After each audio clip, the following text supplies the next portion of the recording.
Votre confiance nous honore. Mesdames et messieurs, bonsoir et bienvenue dans cette nouvelle édition d'information. Les titres. Le 2 avril prochain est la date prévue par l'opposition républicaine pour la reprise des manifestations de rue. Elle l'a annoncé ce lundi, une annonce qui ne laisse pas indifférente le pouvoir en place qui a encore réaffirmé son engagement à privilégier le dialogue inclusif qui peine à aboutir. 45 jours, c'est le nombre de jours décrété par le président de la République pour renforcer l'état d'urgence sanitaire dans quelques préfectures de la Basse-Guinée. Quelles sont les mesures qui accompagnent l'état d'urgence sanitaire? Élément de réponse à suivre dans cette édition.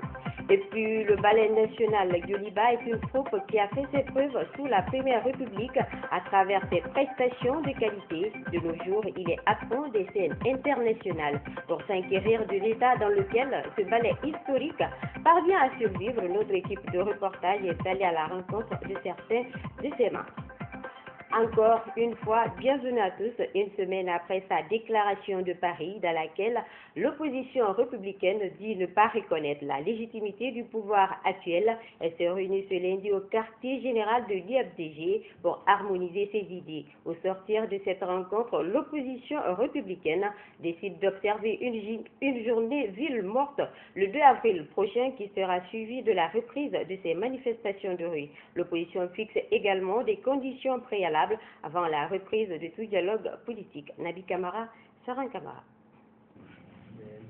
Cette rencontre de l'opposition républicaine qui s'est tenue à huis clos lundi au QG de l'UFDG a duré plus de 2 heures. Au terme de cette réunion, l'opposition a annoncé la reprise effective des manifestations de rue à Conakry à partir du 2 avril prochain. Nous avons donc décidé d'entrer dans un cycle de manifestations ininterrompues à partir du jeudi 2 avril prochain, c'est-à-dire dans 3 jours. Ces manifestations vont commencer par une journée ville morte et vont continuer jusqu'à ce que l'entièreté de nos revendications soit satisfaite. Pour le moment, cette journée ville morte et ces manifestations concernent Conakry, en ce qui concerne la date donc du 2 avril. Concernant la reprise du dialogue politique prôné par le gouvernement, l'opposition républicaine a posé 3 conditions préalables pour participer à un quelconque dialogue. Nous avons donc décidé d'accepter d'aller à un dialogue seulement si les accords politiques interguinéens signés le 3 juillet 2013 étaient intégralement appliqués. 1. Si, deuxièmement, le contenu du relevé de conclusion que la mouvance présidentielle et le gouvernement se sont refusés de signer en juillet 2014 si les conclusions de ce relevé étaient effectivement aussi appliquées dans leurs dispositions encore cohérentes avec la situation politique actuelle. Nous avons dit aussi que si la CENI accepte, si on demande à la CENI, elle le fait, elle interrompt ses activités. Et également le chronogramme de la discorde qui a été publié le 10 mars dernier et qui occulte l'organisation des communales en 2015 était purement et simplement annulé. Avec toutes ces mesures de l'opposition qui rentrent en vigueur le jeudi prochain, la situation sociopolitique reste très tendue en Guinée. Il est donc temps que les acteurs politiques guinéens privilégient le dialogue pour éviter le pire dans le pays. Face à cette annonce de l'opposition républicaine, le gouvernement, par la voix de son porte-parole, a aussitôt réagi en réaffirmant toujours sa volonté de privilégier le dialogue inclusif entre tous les acteurs politiques. Abakar Sidikimane. Cette nouvelle sortie médiatique de l'opposition républicaine qui annonce la reprise de ces manifestations de rue cette semaine en cette période de renforcement de l'urgence sanitaire pour 45 jours pousse le gouvernement Saïd Fofana à garder une position constante.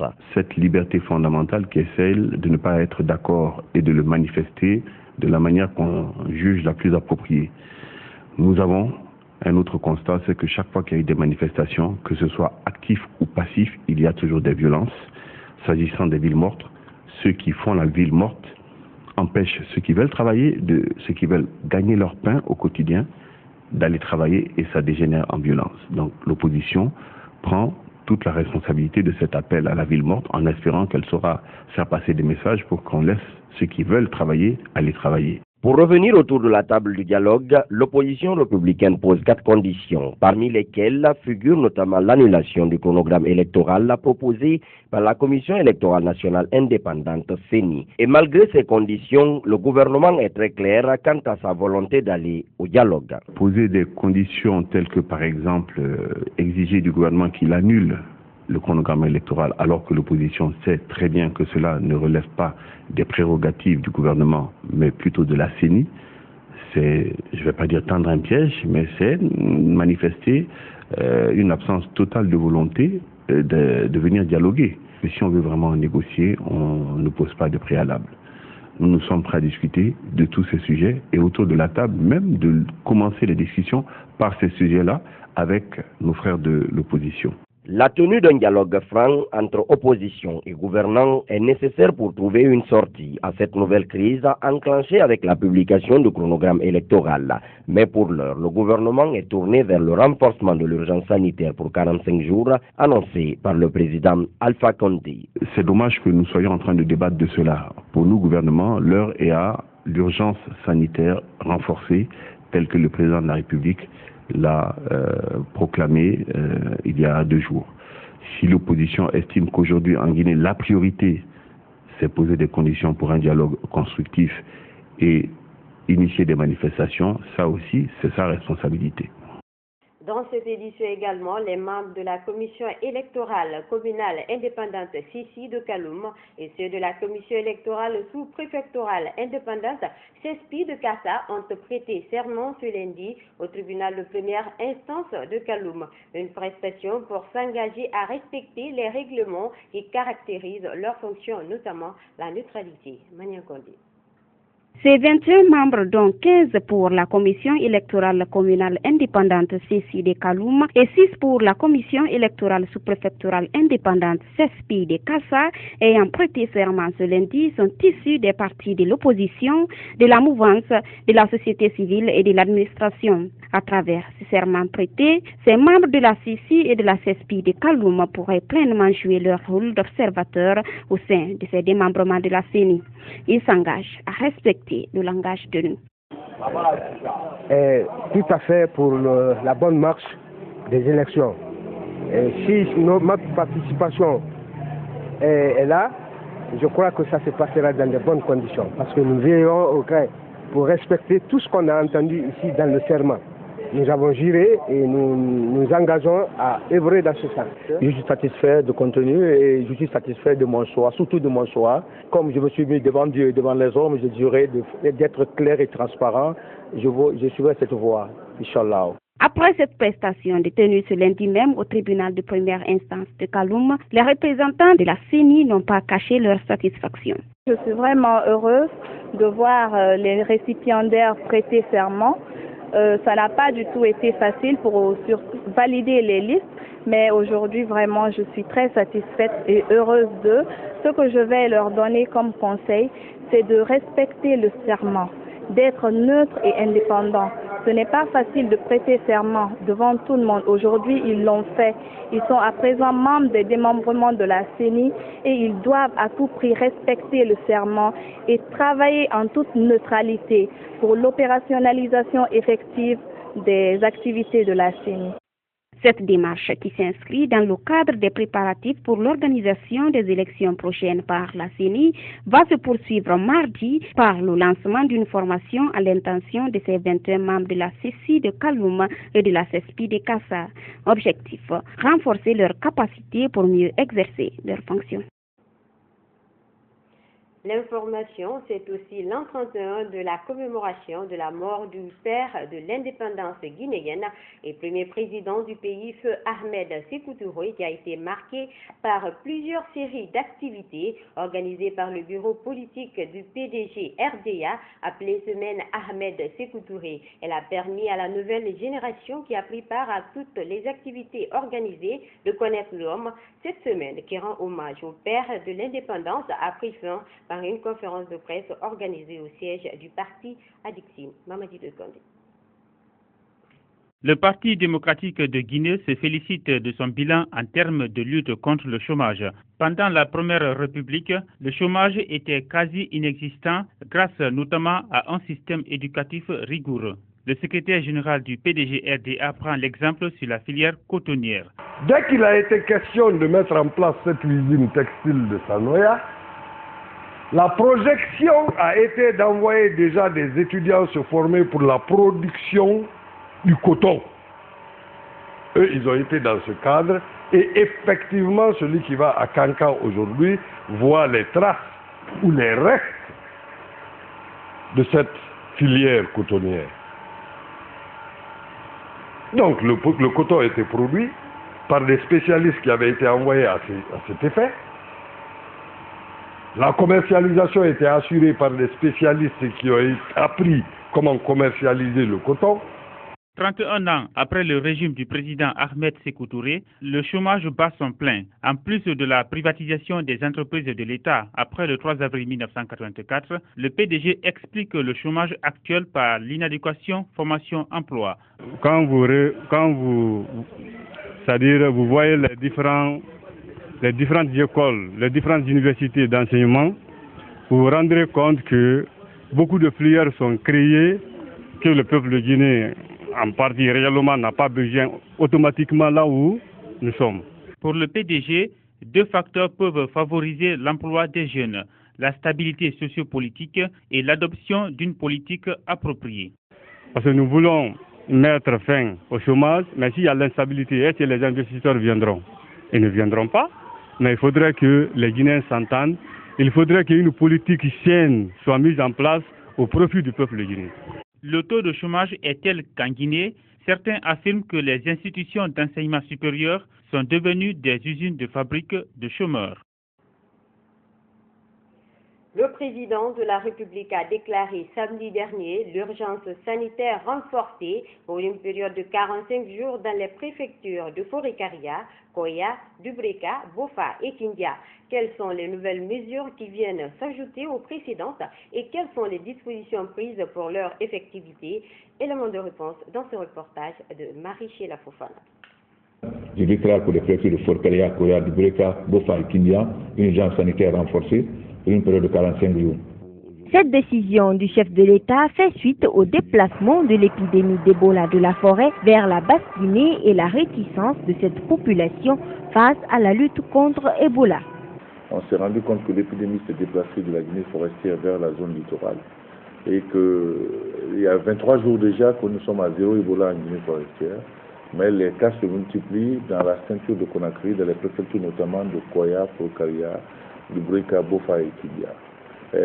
Cette mesure d'urgence sanitaire renforcée consiste à permettre aux services de santé et aux autorités locales d'être plus efficaces dans la gestion des cas d'épidémie qui se présentent.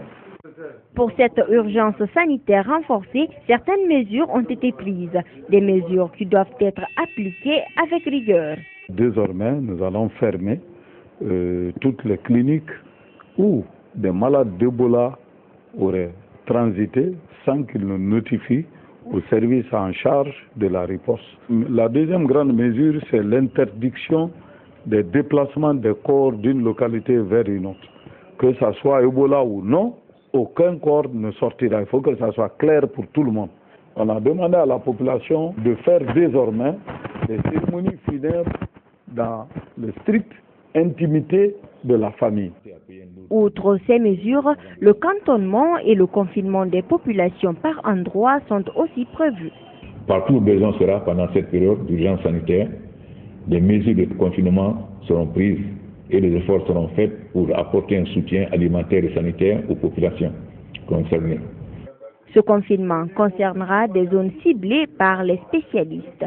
Le confinement peut concerner à la fois une famille, un village, une concession ou un ensemble de villages. C'est aux techniciens de déterminer à chaque fois quelle est l'échelle et l'étendue du confinement.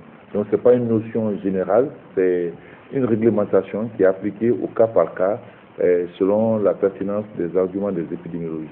Notre mesure de confinement va consister à faire du porte-à-porte pour faire un ratissage des cas suspects. C'est que pourra, et ce jour-là, le jour que nous allons faire cette action de campagne, les gens vont rester chez eux.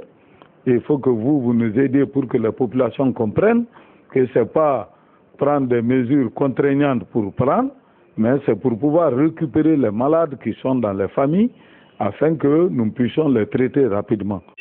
Depuis son apparition en Guinée, le virus Ebola a fait plus de 2000 morts sur 3478 cas. Cette mesure d'urgence sanitaire renforcée est donc un moyen de lutte contre l'épidémie et pas une astuce politique, selon le ministre secrétaire général de la présidence de la République de Guinée.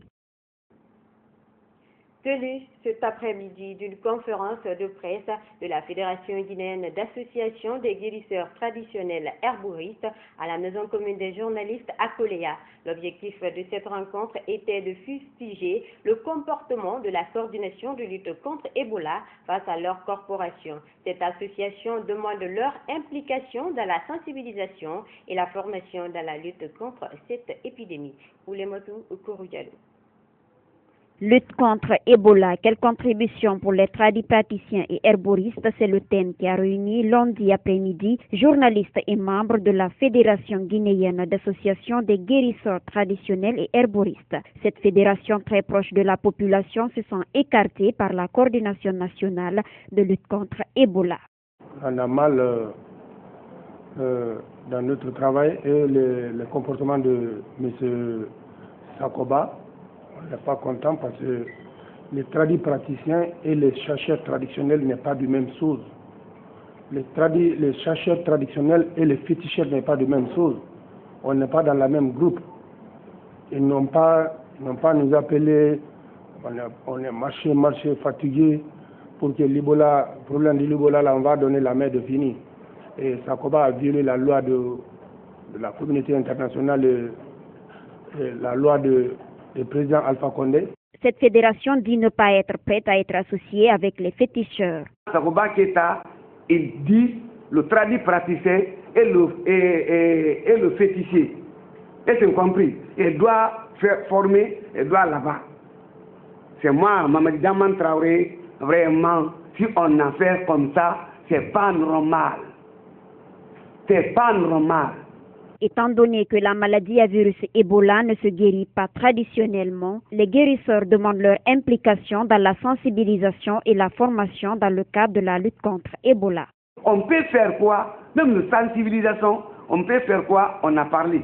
Sakoba Keita doit venir, elle va former pour nous. Maintenant, si c'est ça, elle va former pour nous chefs. S'il a formé pour nous, il dit que maintenant, il faut partir, le gouvernorat former là-bas. Si on a formé le gouvernorat chacun là-bas, c'est lui, elle va partager tout ça là maintenant. Elle va former tout. Depuis l'apparition du virus Ebola, plus de 40 guérisseurs traditionnels en sont morts et cette organisation ne bénéficie d'aucune assistance. Ebola, on en parle encore dans cette édition. L'international guinéen Ibrahima Traoré donne 30 000 $ à la Guinée dans le cadre de la lutte contre Ebola. Une façon pour le vice-capitaine du CILI national de Guinée de participer à la lutte contre l'épidémie d'Ebola. La remise officielle de cette manne financière a été faite ce lundi à la coordination nationale de lutte contre cette maladie par l'un de ses conseillers, Malik Kébé. Compte rendu signé Bernard Koundono. Après la CAN Guinée équatoriale 2015, le vice-capitaine du CILI national, Ibrahima Traoré, avait annoncé l'octroi de 30 000 $ à la Guinée dans le cadre de la lutte contre Ebola. Ce lundi, son conseiller a procédé à la remise officielle du montant à la coordination nationale de lutte contre Ebola. Ibrahima Traoré est un footballeur guinéen qui joue en Allemagne, qui a participé à la phase qualificative non seulement de la Coupe d'Afrique des Nations, mais également toute la Coupe d'Afrique.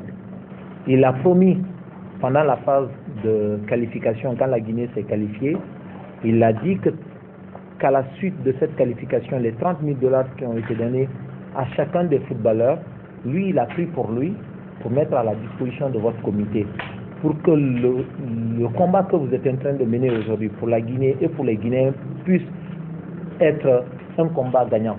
En recevant ce don, le chargé de communication de la Coordination nationale de lutte contre Ebola a, au nom de la coordination, remercié le donateur et invité les personnes de bonne volonté à participer à la lutte contre Ebola. Nous disons merci à ce fils du pays qui pense au drame que la Guinée vit depuis un an.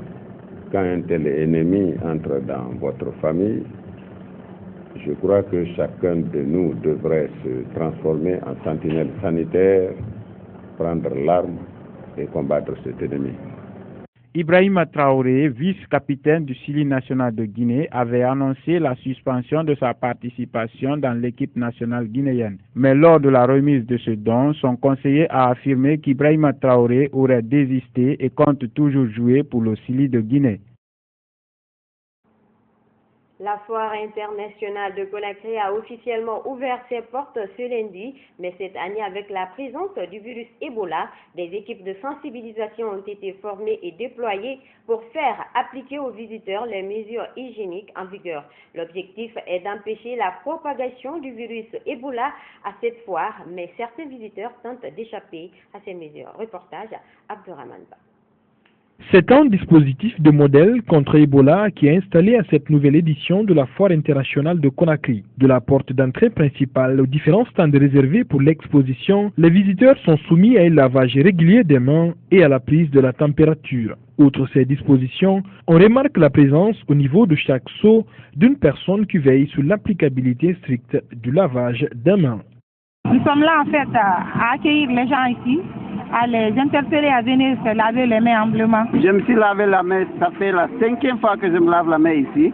Si ça avance comme ça, peut-être dans peu de temps on aura fini avec Ebola. Dans les différents stands d'exposition, l'accès obéit au même circuit. Nous avons quatre accès d'entrée. Et à chaque accès, nous avons au moins ce que vous voyez, les kits de prévention pour se laver la main. Et après, nous avons le pistolet encore pour contrôler la température. Une équipe de 70 personnes a été formée et déployée dès le début de cette foire. En plus du suivi sur l'application des mesures, l'équipe doit aussi mener des séries de sensibilisation, notamment à travers la projection des films sur le virus Ebola. Nous faisons des séances de sensibilisation stand par stand et au niveau de la population, des citoyens qui viennent visiter la foire. En plus de ça, nous avons prévu des projections vidéo sur le virus hémorragique Ebola. Au niveau, le soir, à partir de 19h, nous faisons des projections sur l'écran géant sur le virus, sur les mesures à prendre pour éviter le virus Ebola. En plus de ça, en collaboration avec CIEPEX, ils vont nous donner le podium géant qui est installé derrière les stands pour qu'on fasse des sketchs pour la sensibilisation contre le virus Ebola. Malgré toutes ces mesures, certains visiteurs tentent de se démarquer de ces restrictions. Pour les inviter à coopérer, l'équipe de sensibilisation use d'une stratégie. On y rencontre beaucoup de cas où les gens vraiment ont la paresse ou n'ont pas la volonté de laver les mains, mais avec notre stratégie de communication et de sensibilisation, nous arrivons à les faire comprendre qu'il faut vraiment laver les mains et que c'est vraiment dans leur intérêt de laver les mains pour la sécurisation de la foire et la sécurisation de la population. En attendant les prochains jours qui devront connaître plus de visiteurs, l'équipe de sensibilisation dit mieux s'organiser pour faire respecter les mêmes mesures. Les jeunes de la région forestière s'impliquent dans la recherche de la paix pour leur région. Ces jeunes venus des préfectures qui composent la forêt ont créé une organisation dénommée Mouvement de la jeunesse consciente de Guinée. Ce mouvement lancé dimanche au Palais du Peuple est marrainé par la ministre des Sports, Domani Ndori. Il s'agit d'unir les jeunes forestiers autour d'un idéal de paix afin de restaurer la cohésion au sein de la communauté forestière. Benoît Martila. Située au sud de la Guinée, la forêt est une région très cosmopolite et riche en ressources, mais très agitée ces derniers temps par des violences. C'est pour alors inverser cette tendance que les jeunes venus de cette région à Conakry s'unissent autour d'un idéal de paix en créant le mouvement Jeunesse Consciente de Guinée. Le mouvement a été officiellement lancé dimanche à l'occasion de cette cérémonie de réjouissance teintée et rythmée des couleurs forestières. Avec le slogan « Servir ta communauté et non se servir d'elle », les jeunes de la forêt veulent prendre leurs responsabilités dans la recherche de la paix pour leur région. Le regard porté sur nous était celui d'une société divisée. Dorénavant, par ma voix, la jeunesse s'engage à redorer ce blason et à œuvrer, à refaire cette image jadis qui faisait notre fierté, celle de la dignité et de la fragilité. Nous devons prochainement dire non à la manipulation politique. Ce cadre de concertation des jeunes est marrainé par la ministre des Sports, fille de la région forestière. Domani Douré a été intronisée par les jeunes de la forêt et pour la circonstance, elle les invite à promouvoir la paix dans cette région. C'est une nouvelle opportunité en tout cas que la jeunesse forestière offre à toute la jeunesse tout entière, qu'on se rappelle qu'on doit préserver l'essentiel et cela passe par la préservation de la paix. Il n'y a rien sans la paix et cette organisation doit se dire qu'elle ne doit pas être en tout cas au service de Domani. Cette organisation est au service de la nation tout entière. Pour les sages de la coordination régionale de la forêt, avec cette union des jeunes, les fils de la région forestière pourraient enterrer leurs différends. La chasse est une activité qui perdure à travers le temps, un héritage déjà qui de nos jours est confronté à des difficultés. C'est quoi la chasse? Quelles sont les difficultés auxquelles les chasseurs sont confrontés? La réponse, c'est dans ce reportage réalisé par Lansana Traoré et Djibril Mara. La chasse est la traque d'animaux dans le but de les capturer ou les abattre. Quand elle n'est pas réglementée, elle devient du braconnage. Pratiquée depuis l'ère préhistorique, la chasse est de nos jours pratiquée autrement par les chasseurs à Bamfele, une sous-préfecture de Kouroussa. Les techniques de chasse que nos aïeux utilisaient ne sont plus d'actualité. Même les offrandes pour la chasse et aux femmes enceintes sont piétinées. C'est les ambitions pécuniaires qui sont les priorités de nos chasseurs, chose qui est à la base de tous nos problèmes.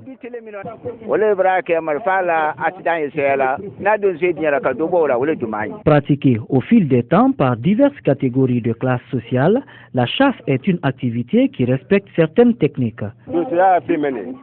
La chasse se pratique avec l'intelligence. C'est pourquoi nous faisons la retraite.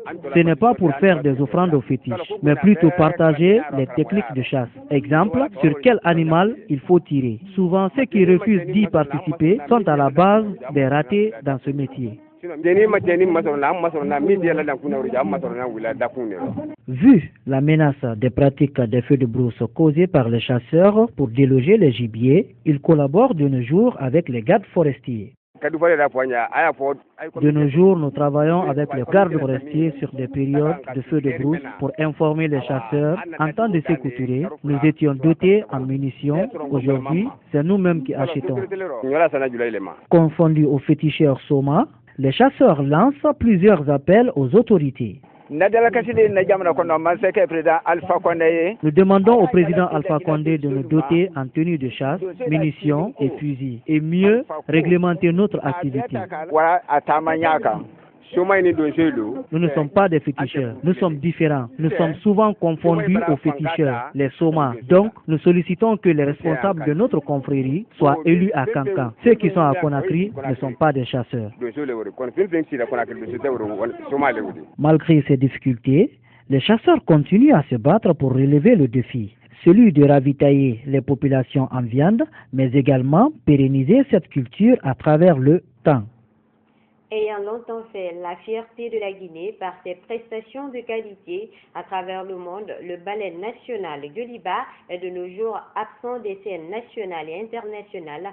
Malgré le courage de ses membres, moult problèmes assaillent cette troupe depuis la mort du premier régime. Reportage grand format à Guératouba. Des chœurs qui vibrent au rythme d'instruments traditionnels, dans des chorégraphies qui reflètent la vie sociale, en y dénonçant l'état et en éduquant les jeunes. Il s'agit de la nouvelle génération du ballet national Joliba, appuyé par quelques anciens, un amour des valeurs ancestrales dont certains l'ont hérité de leurs parents. Le ballet continue à recruter les jeunes pour pouvoir transférer ce stock culturel qui est là. Nous avons une trentaine maintenant. Oui, depuis 2009. Et plus des anciens. Nous sommes au moins 45 comme effectifs. J'aime le ballet, c'est un sport qui te permet de rester en forme. C'est l'amour de la danse, de la musique qui m'a poussé à intégrer le ballet Joliba en 2009. Moi, je suis un griot Ma mère c'est un griot et mon père. Depuis l'enfance on fait ça. Depuis à l'année 2009, je suis venu à Balai Djoliba aussi pour progresser notre avenir.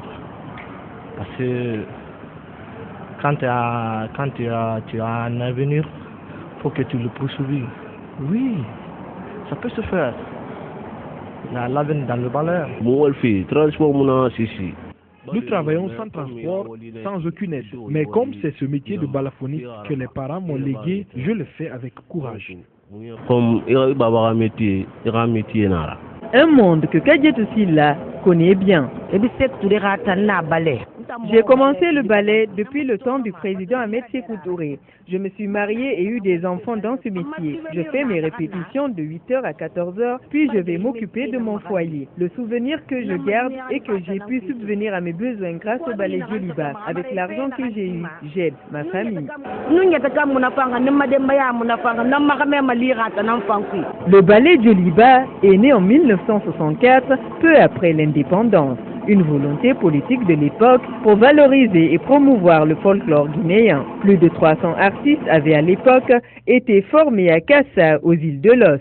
Des artistes qui, grâce à leur talent et leur dur labeur, ont raflé des médailles et plusieurs distinctions honorifiques à travers le monde. Mais depuis 1984, le ballet Djoliba, comme bon nombre d'ensembles nationaux, battent de l'aile. À la Première République, il y avait un programme pour la tournée, pour des spectacles. Ça, c'est un programme de promotion culturelle à l'époque. Donc, avec la politique culturelle à l'époque, donc, tout était compris, y compris le déplacement des ensembles, y compris les costumes, y compris les matériels. C'est l'État qui apportait tout. Donc, il y avait une politique en place qui permettait à ces ensembles de sortir. Les conditions dans lesquelles nous vivons, franchement, c'est un peu difficile. C'est un peu difficile. Parce que plus d'une trentaine de jeunes sont là, ne sont pas pris en charge. Ça fait plus de 10 ans qu'ils sont là. Mais comme ils ont l'amour du métier, c'est ce qu'ils ont choisi comme leur métier. Donc ils ont l'espoir, ils y croient, ils pensent qu'un jour ça va aller. C'est la Guinée qui a été le porte-flambeau, justement en matière de valorisation des compagnies de danse. La Première République avait eu le mérite, il faut le dire, de mettre la culture, de faire de la culture une priorité. Depuis l'avènement de la Deuxième République en 1984, vous avez assisté comme nous à ce désintérêt que les autorités ont eu pour la culture. Tous ces grands ballets que nous avions, les grands orchestres, les grands hommes de lettres, les grands sculpteurs et autres, se sont vus laisser pour compte.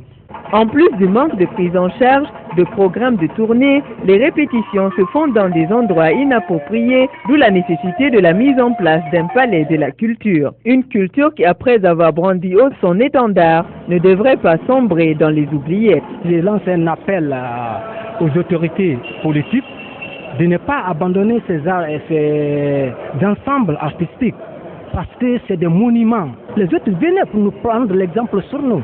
Mais aujourd'hui, si on abandonne tout ce qu'on a fait durant des années, c'est pas bon. Mesdames et messieurs, c'est la fin de cette édition d'information. À tous, merci de l'avoir suivi. L'info continue sur notre site web www.groupeevasionguinée.info. Bonsoir à tous.